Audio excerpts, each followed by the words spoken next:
তারা সেই পরাজয়ের প্রতিশোধ গ্রহণ করার জন্য জিজ্ঞাসা চরিতার্থ করার জন্য জাতির জনক বঙ্গবন্ধুকে সেদিন হত্যা করেছে এবং খুনি হিসাবে সামনে রেখেছে মুস্তাক, ফারুক, রশিদ, জিয়াউর রহমানকে। স্যারের নিশ্চয়ই খেয়াল আছে, আমি সেই কথাগুলোর দিকে যাচ্ছি। আমরা যখন মুক্তিযুদ্ধে অংশগ্রহণ করেছি ৭১-এ, স্যার মান্নান স্যার আছেন, আমিও মুক্তিযুদ্ধে অংশগ্রহণ করেছিলাম ৭১-এ। আমি এই প্রবন্ধের বিষয় বা আবু সাইদ স্বপনের দিকে যাচ্ছি না, আমি অন্য বিষয়ে যাচ্ছি। মুক্তিযুদ্ধের সময় আমরা যখন ট্রেনিং দিয়েছি, আমি দিনাজপুরের ফার্স্ট ব্যাচে ট্রেনিং দিয়েছি মুজিব বাহিনী হিসাবে। তখন বাংলাদেশ সরকারের পররাষ্ট্রমন্ত্রী ছিলেন মোস্তাক সাহেব, খন্দকার মোস্তাক। পাকিস্তানের সাথে কনফেডারেশনের একটা চেষ্টা করছিলেন, নিশ্চয়ই স্মরণ আছে। আমরা মুক্তিযোদ্ধারা সেখানে বসে ট্রেনিং পিরিয়ড তখন দেখছি পাকিস্তানের সাথে কনফেডারেশনের জন্য একটা জোর প্রচেষ্টা চলছে মার্কিন যুক্তরাষ্ট্রের সহযোগিতায়। তাদের মাধ্যমে ধরা পড়লেন মোস্তাক সাহেব, তাহিরুদ্দিন ঠাকুর, মাহবুব আলম চাষি, এরা ধরা পড়লেন। জিয়াউর রহমান সেক্টর কমান্ডার হিসেবে 2 বার তাকে ডোজ করা হলো মুক্তিযুদ্ধের সময়। মোস্তাককে পররাষ্ট্রমন্ত্রী থেকে সরিয়ে দিয়ে আব্দুল সামাদ আজাদকে পররাষ্ট্রমন্ত্রীর দায়িত্ব দেওয়া হলো। তখন থেকে কিন্তু ষড়যন্ত্র শুরু হয়েছে। এই ফারুক, রশিদ দ্বারা মুক্তিযুদ্ধের 1 মাস আগে নভেম্বর মাসে মুক্তিযুদ্ধে অংশগ্রহণ করেছে। ষড়যন্ত্র কিন্তু তখন থেকেই শুরু হয়েছে। এরাই পর হয়েছে ৭৫-এ, এদেরকে আমরা সামনে দেখেছি। ৭১-এর ঘাতকরা তাদের পরাজয়ের প্রতিশোধ গ্রহণ করেছে, জিজ্ঞাসা চরিতার্থ করেছে এবং সামনে আমরা এই ফারুক, রশিদ, মোস্তাককে দেখে রেখেছি। এরা প্রকৃত মুক্তিযোদ্ধা না। প্রকৃত মুক্তিযোদ্ধা মাত্র 3.5 বছরে বাঁচায় এভাবে অ্যাবাউটান করতে পারে না। কোনো মুক্তিযোদ্ধা 3.5 বছরের মাথায় একেবারে আমি অ্যাবাউটান করে যাদের বিরুদ্ধে যুদ্ধ করলাম তাদের সাথে চলে যাব, এটা হতে পারে না। এটা কোনো সময়ই হতে পারে না, এটা বিশ্বাসযোগ্য না। জিয়াউর রহমান প্রকৃত মুক্তিযোদ্ধা ছিলেন না, পাকিস্তানের অনুপ্রবেশকারী ছিলেন মুক্তিযুদ্ধে। ৭১-এ পাক হানাদার বাহিনী যেই কাজটা করেছে বাংলাদেশে, তাদের একটা স্লোগান ছিল, আমরা মানুষ চাই না, মাটি চাই। ৭৫-এ তাদের এই অনুসারীরা, তাদের যে এজেন্টরা, তারা বঙ্গবন্ধুকে এইভাবে সপরিবারের সমস্ত যেভাবে হত্যা করেছে সে একই কায়দায় হত্যা করেছে। এবং এই পৈশাচিকতা আমরা দেখেছি, আবার জেলখানায় দেখেছি, আবার 2004 সালে গ্রেনেড হামলা তারা যে করেছে, একই রকম পৈশাচিকতা আমরা দেখেছি রাষ্ট্রীয় একেবারে পৃষ্ঠপোষকতায়। জিয়াউর রহমান, এখানে খালেদা জিয়া, তারেক রহমান, একই রকম পৈশাচিকতা আমরা দেখেছি। আইবি রহমান খুন হলেন, নিহত হলেন, 23 জন সেখানে নিহত হলো। আমাদের প্রিয় নেত্রীকে নির্মমভাবে একেবারে পৈশাচিকভাবে হত্যা করার চেষ্টা করলেন। যখন তিনি ফিরত যাচ্ছেন তখন গাড়িতে তাকে গুলি করা হলো। আমরা যখন পানি দিয়ে ধুয়ে দিচ্ছে, তারা সমস্ত আলামত নষ্ট করে দিয়েছে পানি দিয়ে। এই তখন নেতা কর্মীরা যখন লাশগুলো বা আহতদের উদ্ধার করতে যাচ্ছিল তখন কাঁদুলো গ্যাস ছুড়েছে যাতে উদ্ধার করতে না পারে। মেডিকেলে তাদের ড্যাবের সেই ডাক্তাররা মেডিকেলে তাদের চিকিৎসা দেওয়া সমস্ত রূপ তারা দিয়ে গেছে। পৃথিবীর ইতিহাসে মানে এইরকম বর্বরতার কথা আছে কিনা আমার জানা নেই অন্তত। কাজেই বঙ্গবন্ধু, আমি যে কথাটা বলতে চাচ্ছি, বঙ্গবন্ধু যাদের বিরুদ্ধে দীর্ঘদিন লড়াই করেছেন, 14 বছর কারা নির্যাতন ভোগ করেছেন, সেই একই শক্তি ৭১-এ আমাদের কাছে পরাজিত হয়েছে। ৭৫-এ একই শক্তি জাতির জনক বঙ্গবন্ধুকে নির্মমভাবে হত্যা করেছে, জেলখানায় জাতীয় চাকরি থেকে হত্যা করেছে। 2004 সালে গ্রেনেড হামলায় আমাদের আইবি রহমান সহ 23 জনকে হত্যা করেছে, আমাদের প্রিয় নেত্রীকে হত্যা করার চেষ্টা করেছে। এখনো সেই একই শক্তির বিরুদ্ধে আমাদের লড়াই করতে হচ্ছে, ভিন্ন কোনো শক্তি না, একই শক্তির বিরুদ্ধে লড়াই করতে হচ্ছে। আজকে বাংলাদেশকে তারা অস্থিতিশীল করার চেষ্টা করছে। আমাদের প্রিয় নেত্রী জননেত্রী শেখ হাসিনা 81 সালে বাংলাদেশে ফিরে আসার পর আমরা তো স্বপ্ন দেখা ভুলে গিয়েছিলাম। একটা কথা বারবার ঘুরে আসে, বঙ্গবন্ধুকে হত্যার পর আমরা কেন রুখে দাঁড়াই নাই, এই কথাটা বারবার উঠে আসে। কিভাবে রুখে দাঁড়াবে আওয়ামী লীগের নেতা করবে না?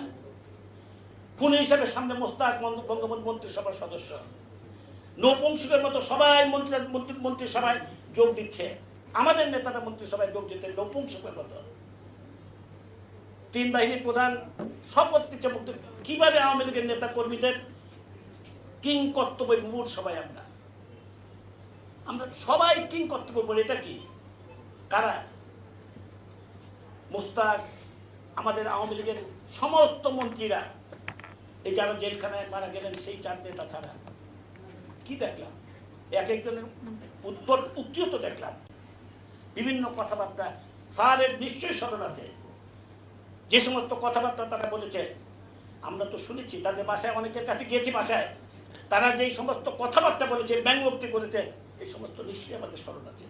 নেতা কর্মীরা তো সাধারণ নেতা কর্মীরা, মানুষ তো মানে কিং কর্তব্য, যার ফলশ্রুতিতে তখন মানুষ গর্জে উঠেছে।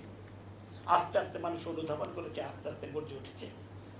আওয়ামী লীগ 81 সালে জাতির জনক বঙ্গবন্ধুর কন্যা জননীতি দেশে ফিরে আসার পর আমরা আবার স্বপ্ন দেখা ভুলে গিয়েছিলাম, যে স্বপ্ন আবার দেখা শুরু করেছি।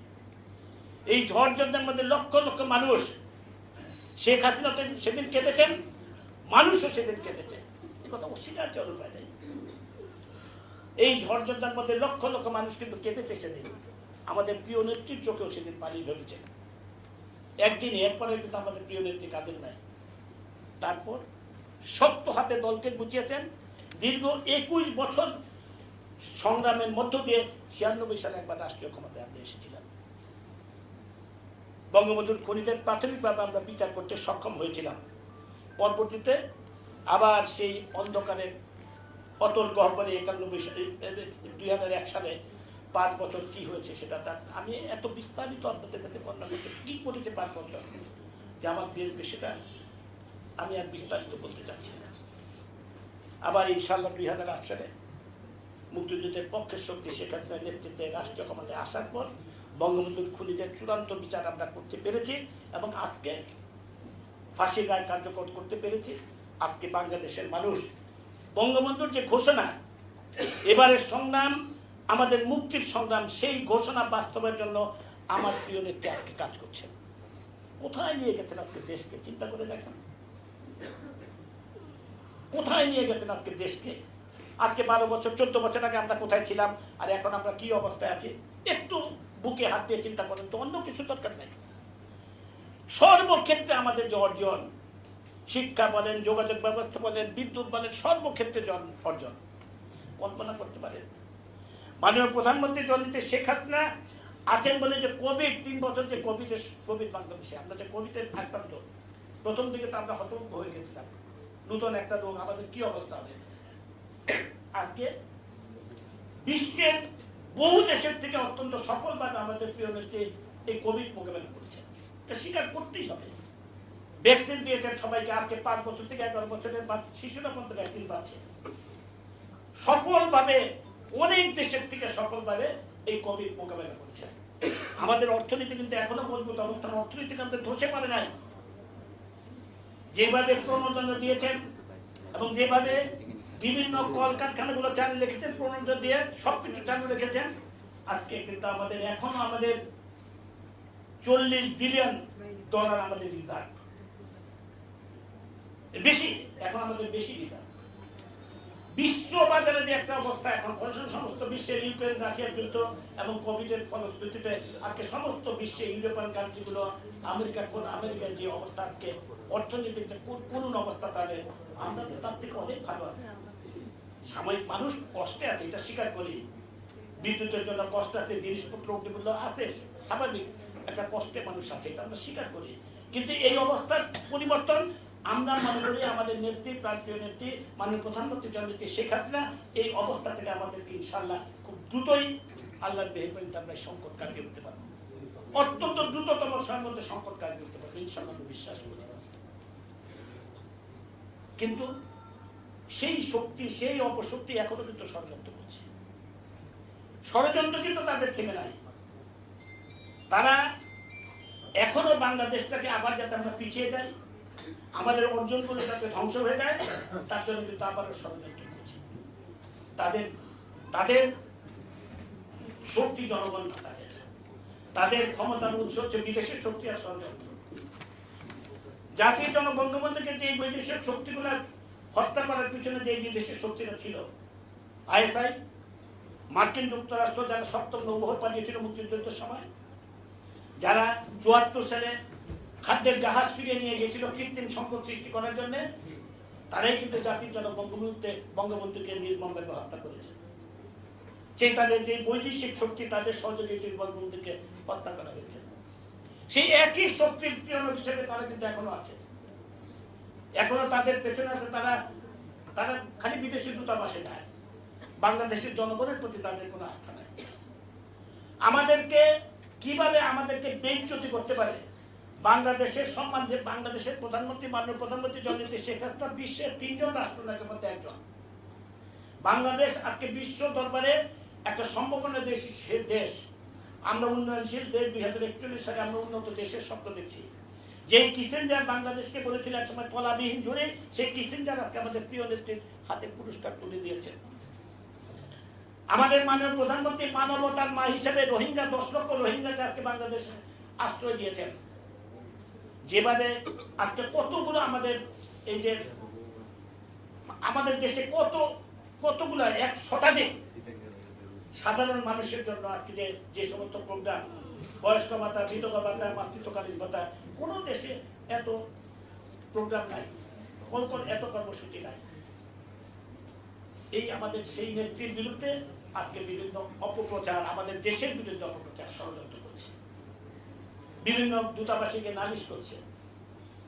আজকে আমেরিকাকে বিগড়ে দিয়েছে, আমেরিকার কাছে তাদের নালিশ করতে করতে আমাদের মানবাধিকারের প্রশ্রয়, আমরা মানবাধিকার আমাদের এখানে লঙ্ঘিত হচ্ছে, আমেরিকা এসে বলে। আমাদের বিভিন্ন জনকে আমাদের আমেরিকা যাওয়ার নিষেধাজ্ঞা জারি করে। আজকে তারা এই কাজগুলো তারা করছে। জাতিসংঘের মানবাধিকার হাই কমিশন এই কয়েকদিন আগে বাংলাদেশে ঘুরে গেছেন। আমি প্রসঙ্গক্রমে বলতে চাই, জাতিসংঘের মানবাধিকার বিষয়ক হাই কমিশনার এই কয়েকদিন আগে বাংলাদেশে সফর করে গেছেন।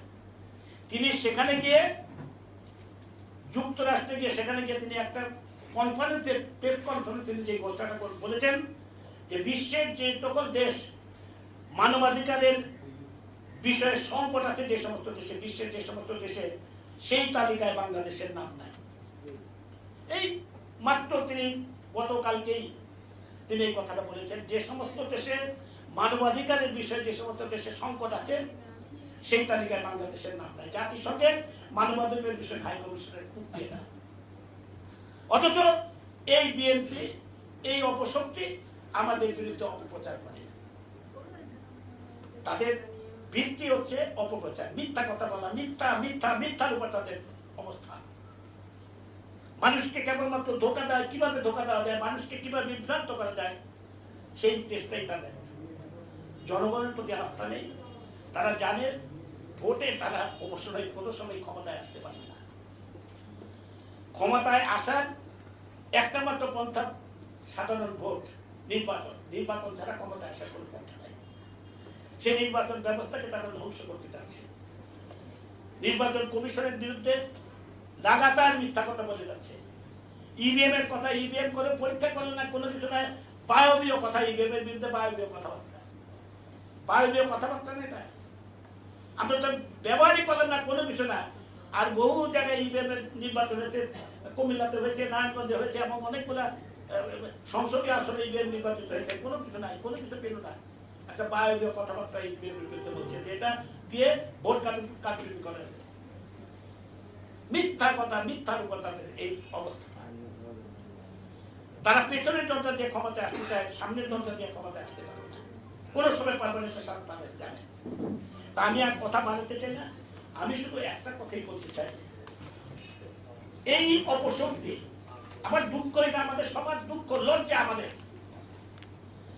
পৃথিবীর ইতিহাসে আপনারা লক্ষ্য করে দেখবেন, স্বাধীনতা বিরোধী শক্তি, মুক্তিযুদ্ধের বিরোধী শক্তি, এইরকম অপশক্তি পৃথিবীর ইতিহাসে কোথাও রাজনীতি করার সুযোগ নাই।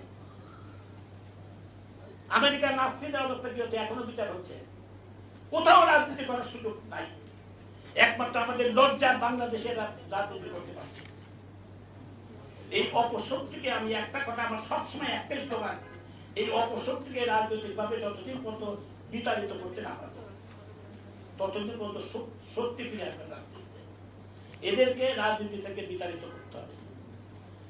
আমাদের বঙ্গবন্ধুর এই আলোচনা সভায় আমাদের শপথ নেওয়া উচিত বাংলাদেশের রাজনীতিতে রাষ্ট্রীয় ক্ষমতা থাকবে মুক্তিযুদ্ধের পক্ষের শক্তি, বিপক্ষে থাকবে মুক্তিযুদ্ধের পক্ষের শক্তি, এবং এদেরকে আমরা রাজনৈতিকভাবে এদেরকে বিতাড়িত করবো, এদেরকে রাজনীতি থেকে সম্পূর্ণভাবে বিতাড়িত করবো।